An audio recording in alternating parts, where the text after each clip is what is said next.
My future mother-in-law tried to hijack my entire wedding and turn it into a celebration of herself. She changed my plans behind my back, insulted me to my face, and nearly tore my relationship apart. She thought I'd just go along with it to keep the peace. She was very wrong, and the way it ended surprised even me. Let me start from the beginning, because the wedding was just the explosion at the end of a long fuse. When my fiancé, whom I'll call Tom, proposed, I was over the moon. We'd been together for 4 years and he was, and is, the love of my life. The only shadow over our happiness was his mother, a woman I'll call Linda. From the day I met her, Linda made it subtly but unmistakably clear that no woman would ever be good enough for her son. Especially not me. For years I tried to win her over. I complimented her. I helped in her kitchen. I remembered her birthday. I bit my tongue through 100 little insults disguised as concern. Tom saw some of it. But like a lot of people with difficult parents, he had a blind spot. He'd say, "That's just how my mom is. She means well." I wanted to believe him. Then we got engaged, and Linda saw her opportunity. Because to Linda, our wedding wasn't about Tom and me. It was about her. It started with suggestions that were really demands. She had opinions about the venue, the date, the guest list, the food, my dress, everything. At first I tried to compromise. But compromise wasn't what Linda wanted. She wanted control. And every inch I gave her, she took a mile. The guest list was the first real battle. Tom and I wanted a smallish wedding, around 80 people, close friends and family. Linda handed me a list of over 100 additional names, most of whom I had never met. Her hairdresser, her book club, old coworkers, people who had nothing to do with our lives. When I gently said we were keeping it small, she told several of these people they were invited anyway, then acted shocked when I was upset, painting me as the cruel one uninviting her friends. But the moment that changed everything came about 2 months before the wedding. I had chosen my dress. It was simple, elegant, exactly what I wanted, and it made me feel beautiful. I'd also chosen the color palette for the whole event, soft blues and creams, which I loved. Then I found out, by accident, that Linda had been making changes behind my back. She had called our venue and our florist directly, pretending to have my authority, and changed the color scheme to deep red and gold, because, as she told the florist, that's what suits the family better. She'd also bought herself a floor-length, bright red, heavily beaded gown for my wedding. A dress designed, unmistakably, to make her the center of attention. When I confronted her, she didn't even deny it. She smiled and said, "Honey, I've been part of this family a lot longer than you. I think I know what's best for a day like this. You'll thank me." I was shaking.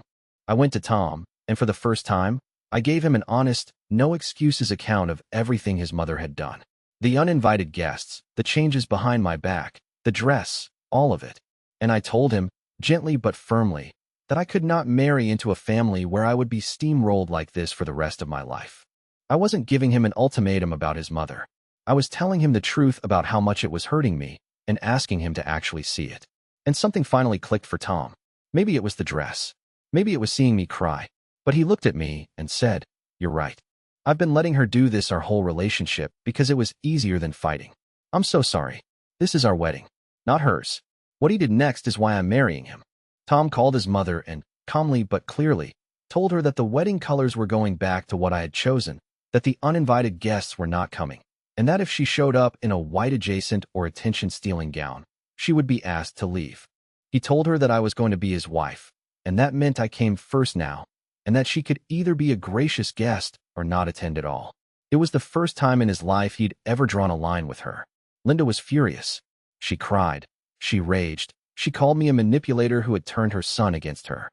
She told relatives I was isolating Tom from his family. For a few weeks, it was genuinely awful, and I worried she might actually skip the wedding just to make a point and guilt Tom forever. But here's where it surprised me. Tom didn't waver. Not once. Every time Linda tried to guilt him, he calmly repeated that he loved her, that she was welcome as a guest, and that the disrespect was over. He didn't fight her with anger. He fought her with steady, unshakable boundaries. And slowly, when Linda realized that her usual tactics simply weren't working anymore, something in her shifted. About a week before the wedding, Linda called me. I braced for another fight. Instead, in a small voice, she said, "I've been thinking. I owe you an apology." She admitted she'd been holding on too tightly, that she'd been so afraid of losing her son that she'd tried to control everything, and that she'd taken it out on me. She said she'd returned the red dress and bought something appropriate, and actually asked, what color would be best. I was stunned. I think Tom finally standing firm forced her to confront herself in a way that years of my politeness never could. The wedding was beautiful. The colors were the soft blues and creams I dreamed of. The guest list was the people we actually loved. My dress made me feel like the happiest woman alive.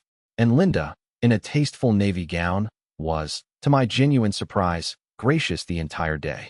During the reception, she even pulled me aside and said she could see how happy I made her son, and that she was sorry it took her so long to get out of her own way. We're not best friends now, Linda and I, but there's a real respect there that never could have existed before, because it's built on a boundary she now knows she can't cross. Here's what I learned. Being endlessly accommodating doesn't earn you respect from someone who sees kindness as weakness. For years I tried to win Linda over by giving in, and it only made things worse. What actually changed everything wasn't me fighting harder. It was the person who loved me finally standing up and making it clear where the line was. Sometimes love isn't just showing up. It's drawing the line that protects the person you chose. So tell me, was Tom right to give his mother that ultimatum so close to the wedding? Or was I wrong to put him in that position with his own mom? Let me know what you would have done.